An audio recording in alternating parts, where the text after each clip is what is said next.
So you've heard the news. Frost Death Knight is back and in charge in Mist of Pandaria Classic.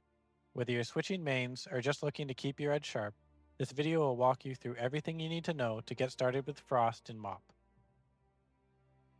We're covering how the spec plays, the two major builds, Obliterate versus Master Frost, talent choices, opener tips, and how to manage your resources the right way. Let's break it down. Frost Decay in MoP is all about reactions and explosive bursts. You're constantly spending and regenerating resources, which use your runes and runic power, in a fast-paced loop that rewards sharp timing. You've got 3 rune types, Blood, Frost, and Unholy. But as Frost, you won't be using Blood runes at all. Those runes permanently convert into Death runes thanks to our passive Blood of the North, and those can be spent as any rune type. Your main tools are Howling Blast, Obliterate, and Frost Strike. Powering all of this is Killing Machine, your signature passive. It turns your next Obliterate or Frost Strike into a guaranteed crit. It procs off auto attacks and fuels your burst windows. The key is knowing when to spend it.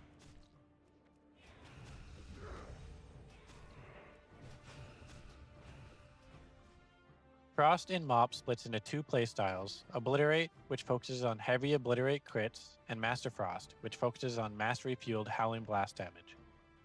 Obliterate follows the classic Frost feel. You prioritize it as your primary rune spender and only use Howling Blast when you get a Rhyme proc, which makes it free. Killing Machine is also spent on Oblit for big, satisfying crits. This build leans towards two-handed weapons for maximum Obliterate damage and weapon scaling, thanks to Might of the Frozen Wastes.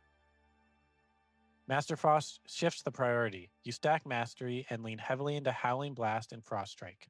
You still use Obliterate, but just to spend Unholy runes, and only if Blood Plague is on the target. Killing Machine in this setup is reserved for Frost Strike. This build requires Dual Wield, which boosts Frost Strike's damage thanks to Threat of Thessarian by 50%. They're both very similar in single target damage, and Obliterate lacks an AoE, which means that I would recommend Master Frost be played at all times.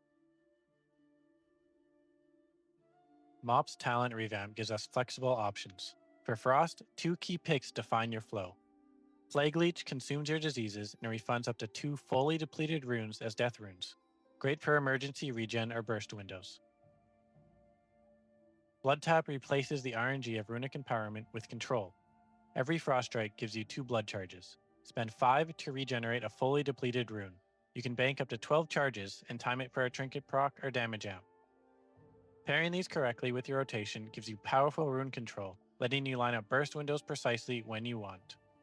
The other options will generally be Anti-Magic Zone, Death's Advance, Death Pact, and Gorfien's Grasp. More about these in a later video. Let's talk openers. Here's how you want to start a typical boss fight. 7 seconds before the pull, use Raise Dead. 6 seconds, start casting Army of the Dead. 1 second before the pull, hit your pre-pot. As you run in, hit Outbreak to apply both diseases, and use Pillar Frost with Engineering Gloves and Erasal if applicable. Howling Blast if you're still in range, and Obliterate to start burning runes once you hit the boss. After that, settle into your rotation loop. Your priorities are keep up Blood Plague with Plague Strike or Outbreak. Use Killing Machine procs on Obliterate in the Oblit build and on Frost Strike in the Master Frost build. Avoid Runic Power Overcap. If you're getting full, Frost Strike immediately. Use Howling Blast with Rhyme procs or to spend Frost runes in Master Frost. Manage your Blood Tap charges and use when you're rune starved. Use Plague Leech smartly when both diseases are up and you're low on runes. And don't forget, Empower Runic Weapon is your emergency button. It resets all runes and gives 30 runic power. Use it during burst phases or when you hit a dead zone in your rotation. Having 2 different builds also means 2 different stat choices. Start with getting your hit and expertise values to 7.5%. At level 90, this will be 2,550 rating. A Blit build favors crit, then haste, and then mastery. And the Master Frost build stacks mastery, then haste, and crit. Track the internal cooldowns of your trinkets so that you can line up Blood Tap, Pillar Frost, and Plague Leech during your proc windows. You can even use a trinket before pull to manipulate its cooldown and get maximum uptime during the fight. Here's a few final tips. Mind Freeze is your interrupt, off the GCD, and it should be used often. Use AMS aggressively on magic mechanics. It is both a defensive and a runic power builder. Know your fights. You only get one combat potion per fight, but if you pre-pot, you can get a second one mid-fight. And don't forget to use your Raised Dead Ghoul. Frost gets value from it too, and should be used on cooldown. That wraps up our Frost DK overview for Mists of Pandaria Classic. Whether you're dropping Obliterate nukes or freezing everything in sight with Master Frost, Frost is fast, fun, and absolutely lethal. Got questions? Drop them in the comments or come chat on Discord, links in the description. And if you're looking for a clean UI that tells you exactly what to press next, check out the Next Action Guide add-on. Code Darkfrog gets you 10% off the premium version. Thanks for watching, and good luck freezing the meters.